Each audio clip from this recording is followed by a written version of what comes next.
Switching up a little this week, I want to talk about another plastic crack hobby that I have, gunpla.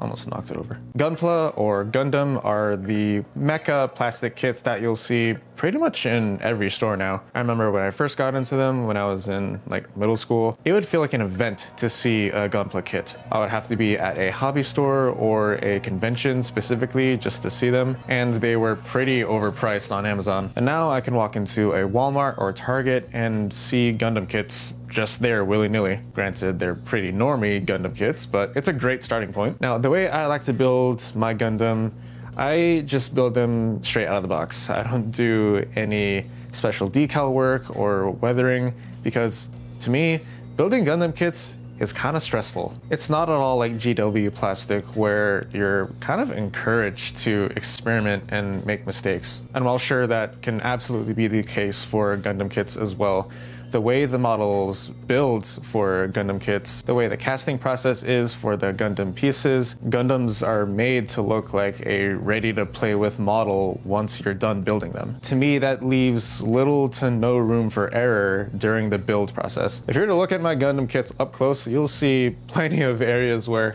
I went a little too close with my plastic cutters. And speaking of, on this shelf specifically are some of my personal favorites. On this right side here, this is basically my dream display. I saw a video on Instagram of someone doing a display very much like this one, and I was in high school at the time and I just wanted that, you know? I didn't buy this all at once, of course. This is years in the making of going to conventions, spending allowance money. For those that don't know, Gundams are made in grades, and each grade is progressively more difficult to assemble. Sort of. So it goes high grade, real grade, master grade, and perfect grade. But on the right side here, we have some of my personal favorites, real grade and high grade kits. We got the real grade unicorn, some other high grades that I forget the name of.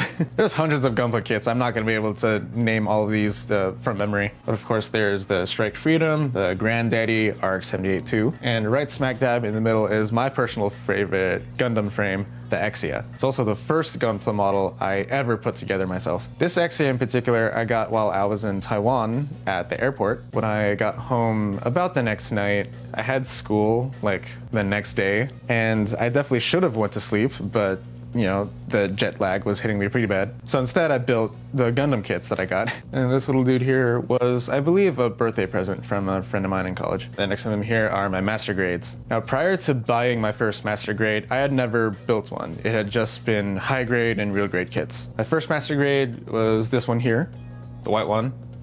Once again, I don't remember the name. And then I believe the 7th sword was 2nd, this one 3rd, and then the Sananju 4th. After building just my first master grade, I don't want to go back to high grade or real grade. This build system and scale for me is perfect. I like my mechs huge, or as big as they can possibly be. Real grade and high grade kits are necessary. Bandai can't afford to make all of their mecha into master grade or perfect grades, but I personally just had way more fun building in a larger scale. Each of these I got at conventions. Now, of course, these aren't all of the Gundams I have. That's just what I have space on the shelf for.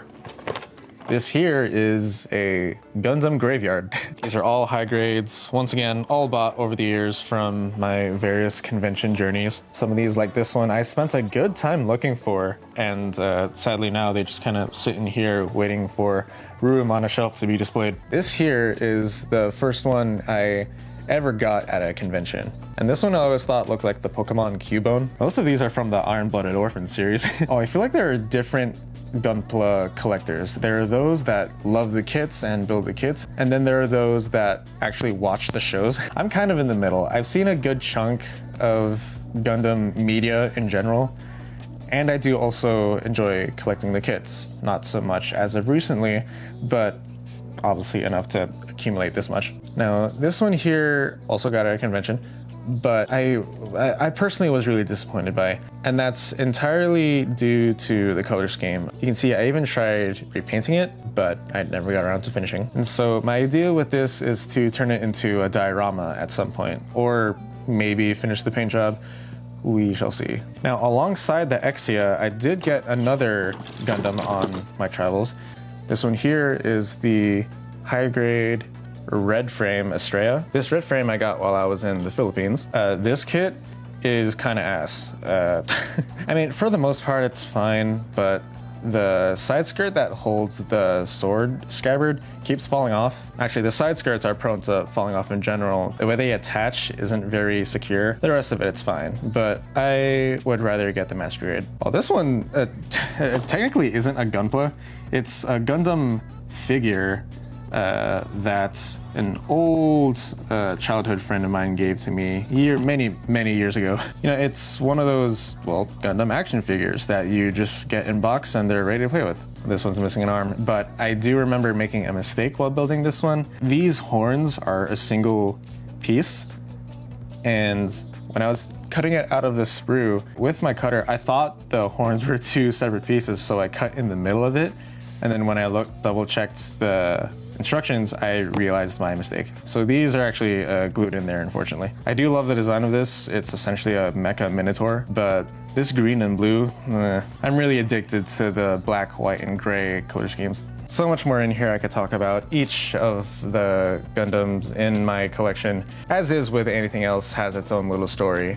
But I'm gonna move on for now. That's all the stuff I have built, right? What about the stuff in queue? One more I got from a convention is this one here from the Witch from Mercury series. I did start building it, I just haven't finished it yet. I think currently it's just the head, torso, and hips. I wouldn't have to dedicate that much more time to this to finish it. I'm just in hobby lag right now. I do love the Witch from Mercury designs though. Each mech seems to have their own astral or celestial theme to them, which I really love. Now these next two kits I got while I was in Japan. This one in particular, I got at the Gundam factory in Yokohama. I was there about a month before its final closing and I picked this one up. This is one of the few kits that are exclusive to get at the Gundam factory, or that you could get at the Gundam factory. Still have yet to even get started building this one. The second one that was there was, I believe, was the same exact model, just a different colorway. If anyone else was there and got that kit, please let me know if I'm wrong. I love this. It's just a slightly different variant of the RX-78. On the side of the box, you can even see some photos at the Yokohama factory. And one more that I got while I was in Japan, this time at the Gundam Center in Daiba. It is the one, the only, the granddaddy, the perfect grade RX-78-2. This, when I do get around to building it, will be my mecha son. I am proud to own it, but I really should start building it. This is officially my first perfect grade, so I'm also a little nervous, but I've been model building for years. I know I can handle it. Part of my reason for traveling to Japan in the first place was to seek out this model kit specifically. I thought I was gonna do that at the Gundam factory. I thought the gift shop there was just gonna have like every Gundam known to man, right? It didn't. That's okay. I went to the Gundam Center in Daiba, and there, looking for this one was a whole thing. And to explain that, here's a bit from my Japan travel video that I made last year. I went on my own to check out the other life-size Gundam in Daiba.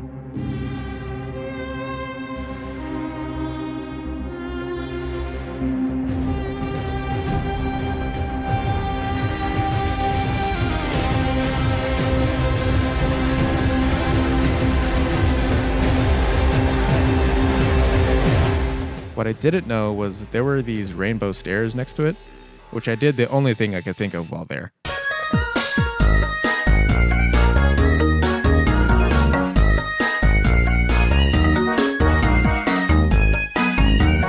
I proceeded to the Gundam base, but not before getting a bit lost in the mall, because this place is huge. It's 7 stories and the Gundam base is at the top, which sounds simple to get to, but there was a lot there and I was losing my bearings. Eventually I found it, and good lord, I have never seen so many mecha in one place in my life. It really felt like they had every Bandai official Gundam ever made on display. I'm pretty sure they did. As well as some diorama models that tickled the Warhammer in me. In terms of shopping, I wasn't thinking about getting multiple kits, because I knew I only had to get one. The perfect grade RX-78-2, which the store was sold out of. When I went to the perfect grade section, it was completely cleaned out, as was the master grade section. It was pretty busy in the store, even for a weeknight. So much of the place was picked clean and had a lot of repeat products on shelves. So I just thought, oh well, I'll cut my losses. I'll settle for a lesser version of the RX, the real grade version in particular, and I got a few keychains. Then as I went to the checkout area, I saw some perfect grade RX boxes on display, which I thought were for display only. As I started checkout, the lady at the register asked if this is all I wanted. I pointed at the perfect grade box behind her and said, "Is that one for sale?" And she said yes. So I ditched the real grade and got the perfect grade. I got it, ladies and gentlemen. I was a little wide-eyed at the total, but that's okay. I knew what I was getting myself into. As I walked out, I spent more time with the unicorn and saw the display show for a bit.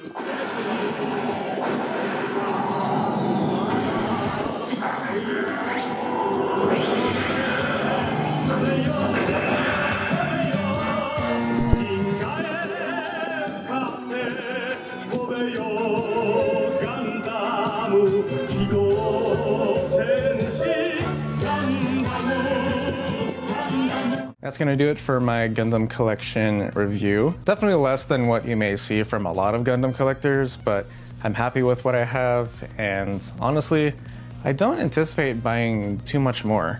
Famous last words. There are definitely some master grade and perfect grades that are out there that I wouldn't mind picking up. And despite what I said earlier in the video about being intimidated by hobbying with the Gundam models, I do want to take a crack at some diorama pieces. Future video ideas for sure. But that's it for now. Thanks for watching, and I'll see you all next time.